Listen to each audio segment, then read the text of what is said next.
identical. We're fraternal. I came out first to make sure the world was okay for my brother. And then I was like, all right, it's all right. You can come out.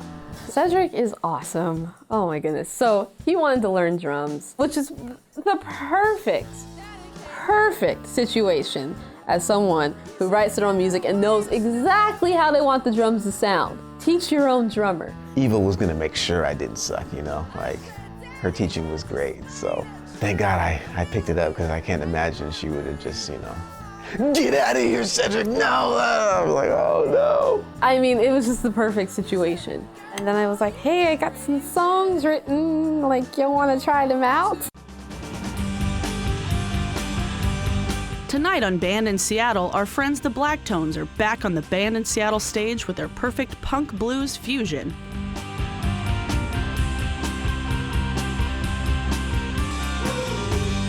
Welcome to Band in Seattle.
Ghetto Spaceship is Eva's version of a love song, but it's basically a song about sex.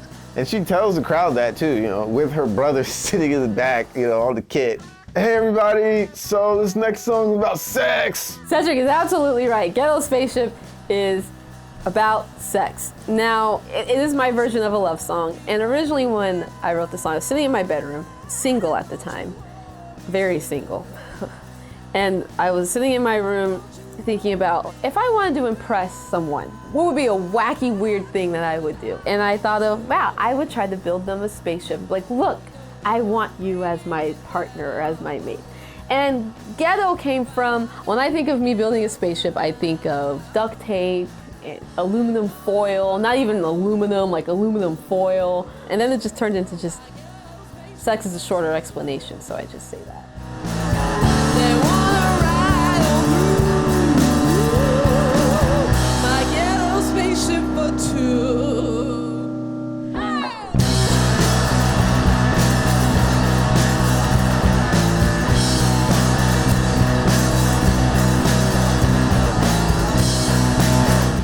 I heard Eva perform for the first time at the Northwest Folklife Festival. And Eva likes to tell people that I was bawling, crying, but that is not the case. I was moved.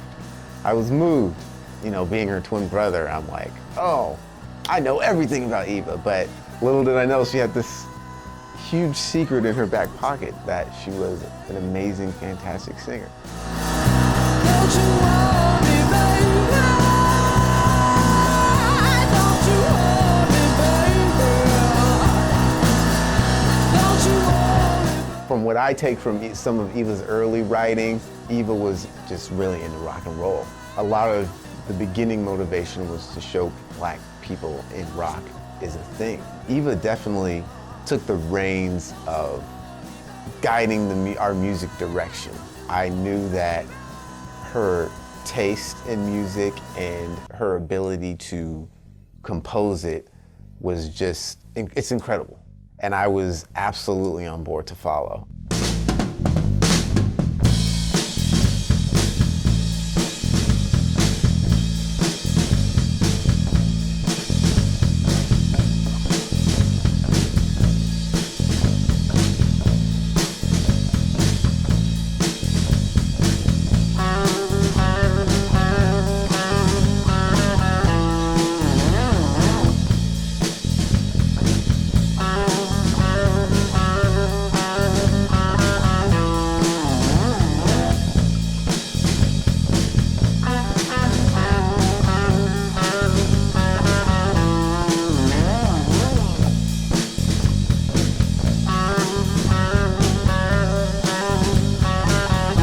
Chubby and Tubby was the middle class / working class store that you went to get discounts? There was a Chubby and Tubby by our house on Rainier. It was just a place where you go get chucks, Christmas trees.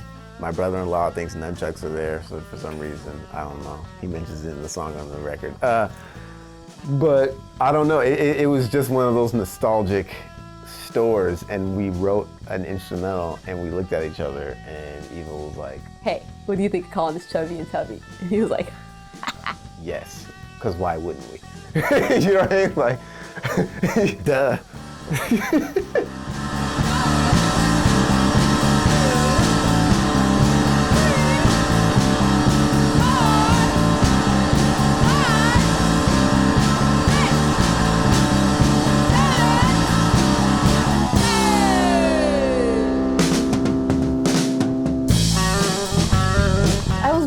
shy as a kid. When I tap danced, I didn't talk to anyone in my dance company. I was very quiet. I was like, you could consider me a mute, but I was at home just blah, blah, blah, blah, blah, blah, blah, especially the Cedric, he got the worst of it. And then something happened, I got older, and now now I talk a lot. I think I'm making up for all the time I didn't talk in front of everybody, so I'm just making up for lost time.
Where do we go now? For me, it was very fitting kind of when we released it. This is a song that was written well before, but it's very relevant to now. It was kind of around the whole pandemic. We had our vinyl release at Easy Street out in West Seattle. It was the day before we shut everything down.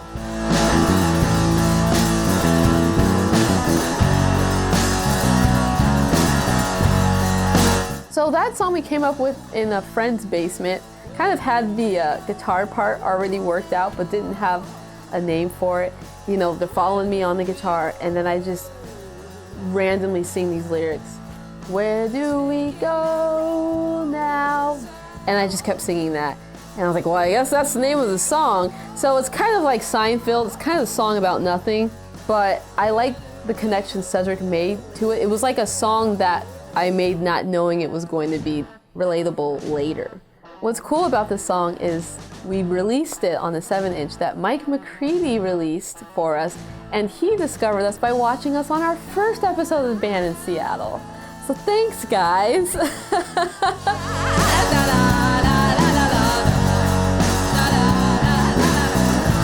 Nina Simone has a quote about this saying, an artist's job is to reflect the times, and I really believe that. One of the reasons why I think she says that is because music is some of the most accurate history that we have.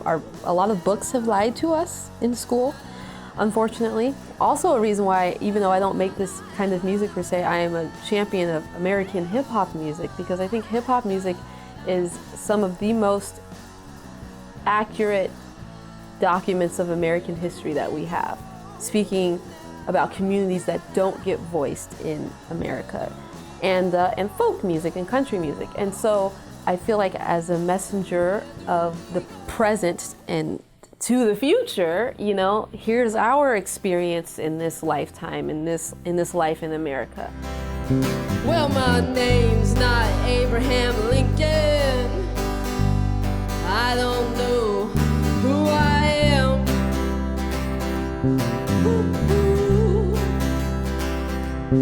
Well, my name's not Abraham Lincoln.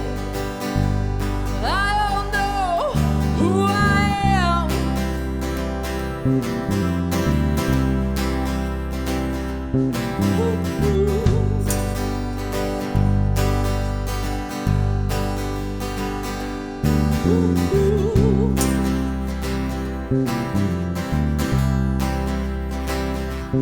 Well, my name's not Jesus Christ, 'cause I don't know who I am.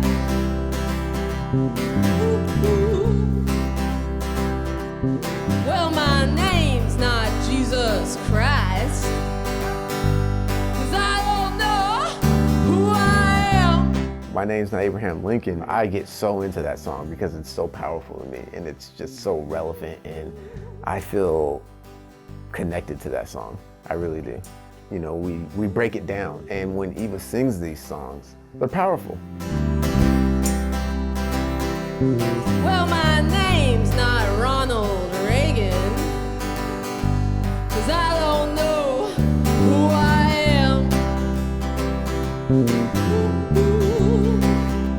So that song is about the lack of representation. And, you know, we use sort of old, outdated names to represent old, outdated American values or standards, I should say. How we came up with the names were we kind of just used a figure that was prominent in these different fields, and like the lack of representation in the field of politics, the lack of representation in the field of religion, the lack of representation in the field of entertainment. Imagine, because I'm really in the space. I've said hundreds, but I'm just going to go out and be bold and say thousands. Imagine like how many thousands of years we could be advanced as humans if we didn't have something as petty as racism. How many Einsteins and Carl Sagans and Richard Feynmans were in the slave trade? We'll never know. Well, my name's not Elizabeth Taylor, 'cause I don't know who I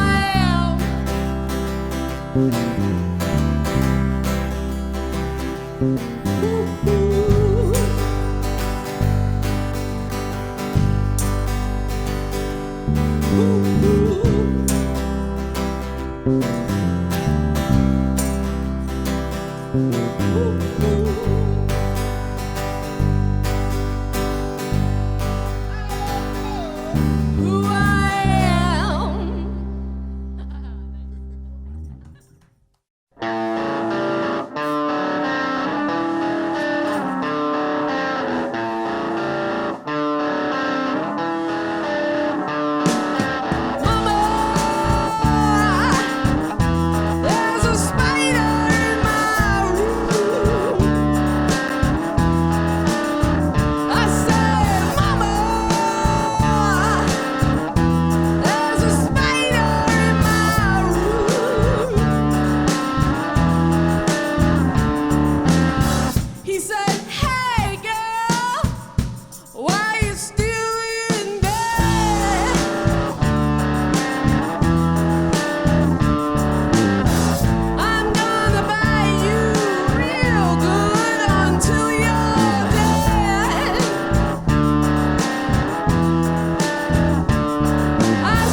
hate spiders.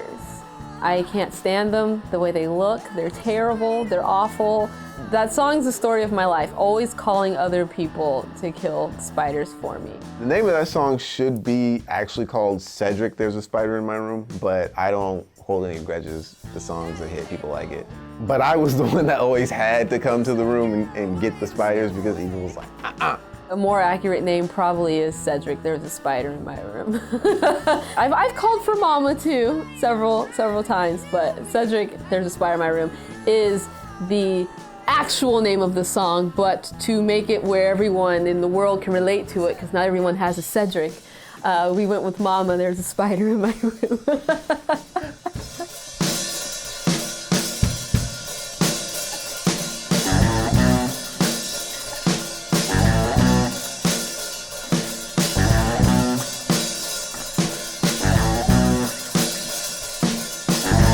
The Key of Black, also known as They Want Us Dead. That song is a response to the injustices, I should say, and murders of American citizens who have been killed by white supremacists infiltrating the police department.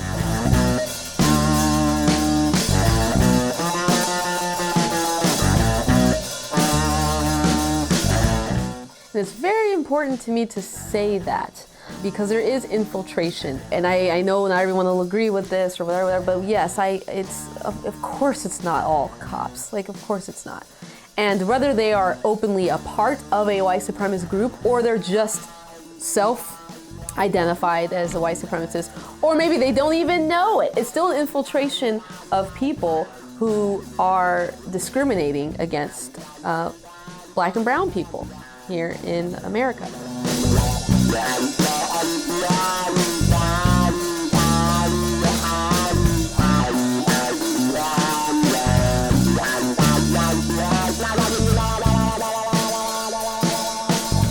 we understand that not all cops are bad. We've had family members who have been cops. To not know that that job isn't dangerous and the fact that these guys risk their lives would be absolutely doing them a misservice. But you're also doing a misservice if you don't see the injustices that are happening in those departments. And it's unfortunate that people can't just come together and say, how do we fix this? But instead it's been turned into this, well, black people are against the cops, or you hate white people, and that's never been the case. Never at all. And so Key of Black's kind of just straight to the point. Like, I pay taxes to the federal government, which funds the police departments. I don't pay to watch people or for myself to get killed.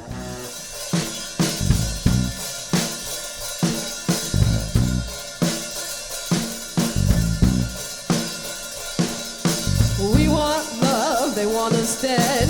We want peace, they want us dead. We want to go to school, they want us dead. We pay our taxes, they want us dead. We love our families, they want us dead. We want to go to work, they want us dead. We want to make love, they want us dead. And we love you, but they want us dead. Ha!